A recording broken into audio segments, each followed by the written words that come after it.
Comment opérer sereinement et efficacement en bourse en se coupant des bruits de marché notamment? Où vont les marchés boursiers européens et américains au 25 février 2022 et quelles sont les opportunités intéressantes du moment à la hausse ou à la baisse comme les titres LEG, MHK ou MVO.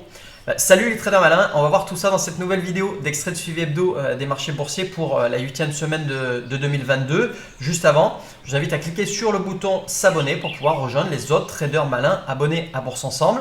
Pour faire fructifier votre argent sereinement et en vous coupant des bruits de marché et opérer efficacement en bourse, même si vous avez très peu de capital de départ ou très peu de temps disponible, je vous offre votre solution personnalisée grâce à différentes formations express en ligne adaptées à votre situation. Donc cliquez simplement sur le lien dans la description ou à la fin de cette vidéo. Alors les marchés actions européens et américains cette semaine ont affiché une petite hausse aux US avec des volumes qui étaient assez faibles, pas très surprenant puisque les marchés étaient fermés lundi à cause du President's Day. À ce sujet, je vous invite de nouveau à récupérer le calendrier boursier 2022 fourni par Bourse Ensemble gratuitement sur le blog. Je vous remettrai le lien sous cette vidéo où vous avez justement toutes les dates de jours fériés et où les marchés sont fermés pour vous éviter de faire votre routine de trading à ce moment-là ou d'avoir des confusions sur les titres retournés par les screeners. Donc ça, c'était pour les US. Pour l'Europe, on a eu une baisse assez importante dans des volumes importants aussi. Le tout, que ce soit aux US ou que ce soit en Europe, le tout s'est effectué avec beaucoup de volatilité. Donc une baisse de moins 3,16% pour le DAX et le marché allemand, à plus 1,08% pour le Nasdaq et les marchés américains. Alors en hebdomadaire, le Nasdaq, le NYSE et le DAX sont toujours en zone orange, c'est-à-dire sans réelle tendance. Le DAX a rejoint la zone orange il n'y a pas très longtemps. Le CAC 40 et le FTSE 600 pour le marché britannique sont toujours en zone verte en hebdomadaire. Par contre, le CAC 40 se rapproche fortement de sa zone orange. Donc prudence en hebdomadaire aussi sur le reste des marchés européens avec Euronext. En journalier, c'est ce que vous voyez sous vos yeux. Vous pouvez constater facilement que les tendances se sont sérieusement dégradées cette semaine encore, à part le FTSE 600 qui a fait un petit peu du zèle à repasser de la zone verte à la zone orange et puis de nouveau à la zone verte. Sinon, tous les autres marchés, vous voyez, sont en zone rouge, c'est-à-dire en tendance baissière, malgré le rebond de ce dernier jour ou deux derniers jours, jeudi, vendredi, selon qu'on était sur les marchés américains ou sur les marchés européens. Le rebond a eu lieu sur 2 jours sur les marchés américains, seulement la journée de vendredi sur les marchés européens. Alors, cette forte volatilité s'est produite sur un fond de 3e guerre mondiale potentielle, avec la Russie qui vient d'envahir l'Ukraine. Est-ce qu'il s'agit d'un énorme subterfuge pour détourner notre attention de la plus grosse manipulation de l'histoire de l'humanité par nos élites avec la crise du Covid qui commence à s'essouffler? L'avenir nous le dira. Les magouilles commencent à ressortir, commencent à se voir. Certains demandent de plus en plus d'explications, des manifestations comme en Nouvelle-Zélande aussi. Des doigts commencent à être pointés par-ci par-là et ça commence à sentir sérieusement le roussi à très haut niveau, notamment du côté des élites. Donc rien de tel qu'une bonne guerre pour pouvoir détourner l'attention des magouilles en cours. En tout cas, si on se coupe de tous ces bruits de marché économique, juridique, guerre, etc., on se focalise uniquement sur ce qui se passe réellement sur les marchés et comme on va le voir là dans un instant dans Pro Real Time, on a un marteau, c'est-à-dire une configuration de chandelier japonais qui vient de se matérialiser cette semaine en hebdomadaire. Donc un marteau très probable en hebdomadaire et un W bottom très probable aussi en journalier aux US. Donc ces deux patterns de chandelier japonais nous indiquent une fin potentielle de la baisse et un retour à la hausse temporairement, en tout cas dans un premier temps. Donc c'est ce qu'on va voir dans Pro Real Time. Alors le Nasdaq pour les marchés américains a affiché la plus forte hausse de la semaine, plus 1,08%. On va voir que ça ne s'est pas passé sans mal. Alors le Nasdaq était bien enfoncé en zone verte pendant de longs mois, enfoncé dans un beau canal haussier. On avait commencé à rechuter vers fin novembre de l'année dernière. Un V-bottom avait commencé à se matérialiser avec potentiellement un rebond suite à la bougie de la 4e semaine de l'année. Ce V-bottom n'a pas eu lieu puisqu'on est reparti de plus belle à la baisse et on est potentiellement maintenant face à un W-bottom, donc avec 2 jambes. Hop. Et là, on retrouve ici ce fameux marteau pour cette semaine, donc un tout petit corps, bleu ou rose, peu importe, peu de mèches ou pas de mèches du tout en haut et une longue mèche basse. Donc ça, c'est le comportement typique d'un pattern de chandelier japonais qui indique donc une baisse, un affaiblissement d'un mouvement de baisse pour repartir de plus belle à la hausse. Ce W bottom, il faudrait venir casser la partie ici, la partie haute de ces mèches là. Si on repart à la hausse et qu'on vient recasser de nouveau cette zone de résistance, je vais vous la montrer ici, hop là, voilà. Je vais zoomer un peu plus. Voilà, le seuil critique, ça sera de venir casser cette zone de résistance autour des 14 470 points. Si on vient casser cette zone de résistance, on aura bel et bien un W bottom et on repartira pour de bon à la hausse avec ce rebond derrière. Par contre, si on venait buter sur cette zone de résistance, on repartirait à la baisse et on serait face uniquement à un rebond technique. Pour le moment, le scénario le plus probable, c'est de venir rebondir et d'aller rechercher donc cette zone des 14 480 points, 14 500 points. Ça, c'est en hebdo. Donc, on est en zone orange en hebdomadaire, donc prudent sur les prises de position à la hausse. Et en journalier, hop, voilà, on retrouve de nouveau ce W bottom ici. Le rebond qu'on a eu en fin de semaine, jeudi et vendredi sur les marchés américains.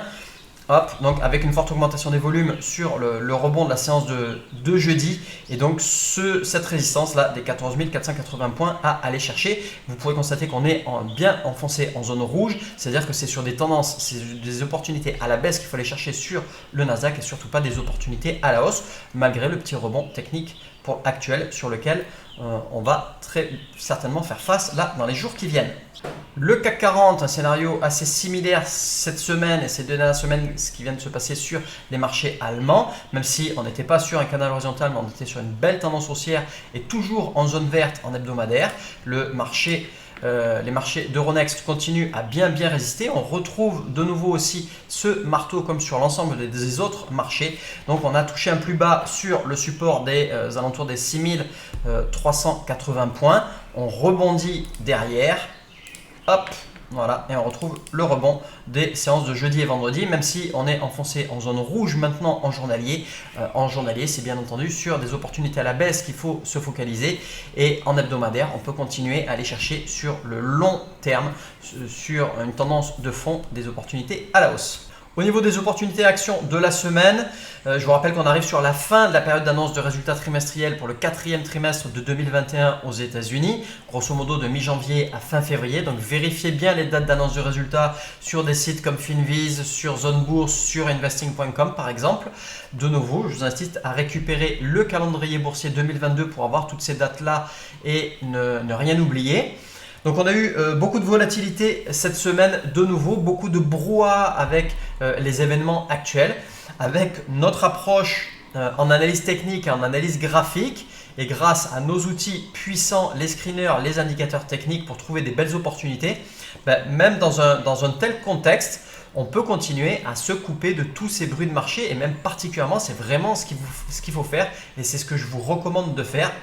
Je vous avoue, c'est pas toujours très facile puisque tout le monde ne parle que de ça autour de vous et autour de nous. Moi, je me coupe littéralement de toutes ces news et c'est totalement impossible de ne pas en entendre parler à droite à gauche, même en allant faire un golf, en allant faire un paddle ou quoi que ce soit. Bien entendu, on parle que de ça autour de moi. Donc, si vous voulez opérer de manière rationnelle et surtout pas de manière émotionnelle, pour être le plus efficace possible, le plus proche de votre plan de trading, le plus proche de votre stratégie de trading, la solution elle est simple, il faut vous couper des news. Vous coupez la télé, les radios, journaux, actualités, etc.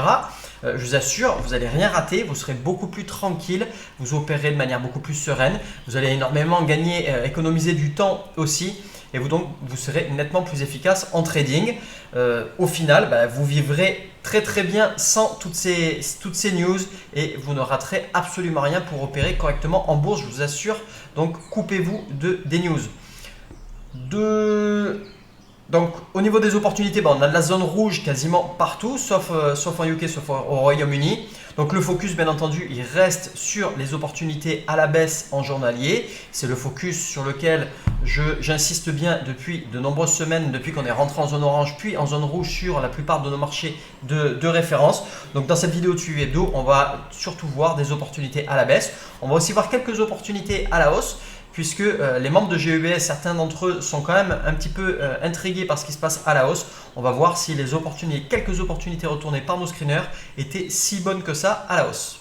Deuxième opportunité à la hausse, c'est le titre MVO sur le NYSE. Cette fois-ci, je vais zoomer un peu plus. Donc vous voyez qu'on est bien sur un titre en zone verte. Dans un marché en zone orange ou voire verte, mais un marché en zone verte serait encore mieux. On serait face à une belle configuration. On a eu deux signaux retournés le mardi 22 février à la clôture des marchés. Un signal de hausse exponentielle et un signal de GEBS classique. Donc deux façons d'aborder cette opportunité. Je vais couvrir les deux cas de figure en commençant d'abord par la hausse exponentielle.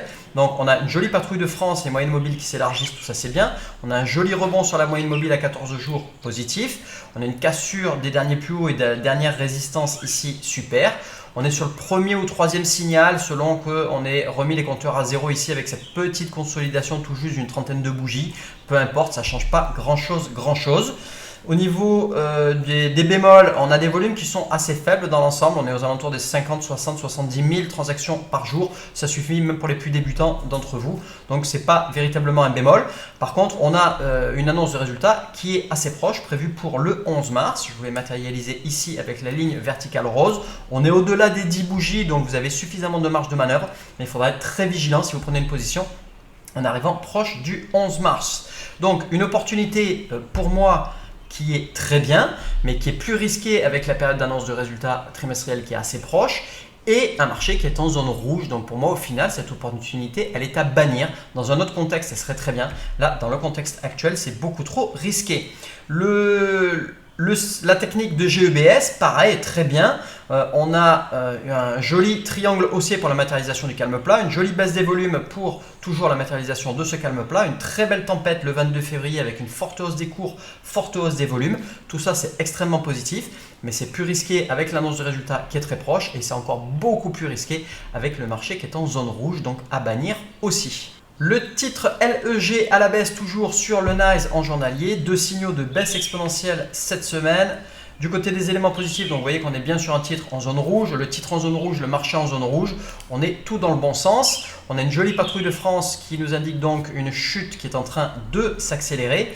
On est même revenu rebondir sur la moyenne mobile à 14 jours pour repartir de plus belle à la baisse. On vient casser notre dernier support et les derniers plus bas. On est sur le premier signal. Tout ça, c'est extrêmement positif. On a un petit peu de volatilité sur le titre qu'on voit très facilement avec la moyenne mobile à 14 jours en vert ici qui zigzague un petit peu et le fait qu'on soit venu chatouiller la moyenne mobile à 50 jours ici en rouge.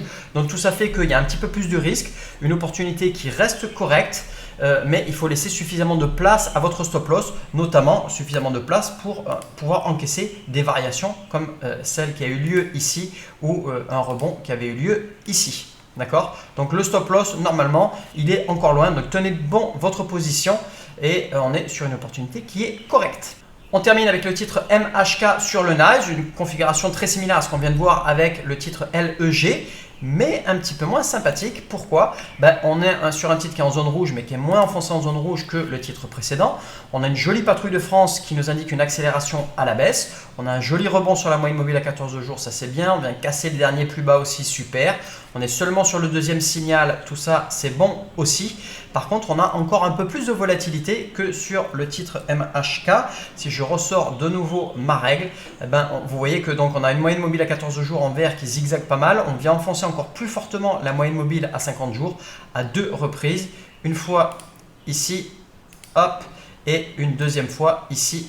Hop là. Donc des variations de 14%, ici 18%. Donc vous le savez, si vous prenez une position sur ce genre de configuration avec une telle volatilité, il va falloir mettre votre stop loss au-delà de ce genre de variation.